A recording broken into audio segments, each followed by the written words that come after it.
Large parts of Metro Manila and Cavite will endure up to 7 hours of water supply cuts beginning tomorrow. Over 900 barangays in Caloocan, Las Piñas, Makati, Malabon, Manila, Muntinlupa, Navotas, Parañaque, Pasay, Quezon City, Valenzuela, and Cavite will be waterless from 9 in the evening to 4 the following morning. It'll be a challenge for consumers like Guillerma Dencarillo, as she has to store water every day for her family's needs.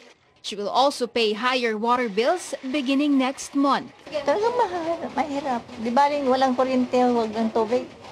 Importante tubig.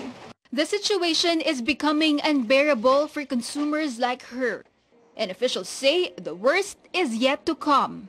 Regulators say Metro Manila's water allocation will have to be reduced further to conserve water in Angat Dam as El Nino intensifies. The result? Maaari pong itong 94 ay mas humaba pa po sa mga susunod na buwan at mas marami po pa pong customers ang maapektuhan. But for consumer group Water for All Reform movement, water supply should have been enough during a long dry spell.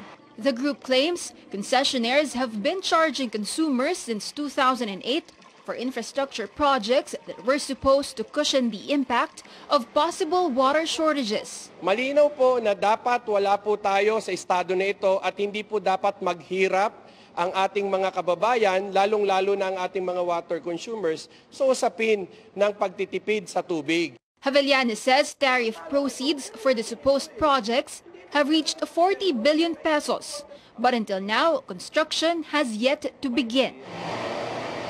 The group now proposes consumers should be spared from any water rate increase while supply remains unstable.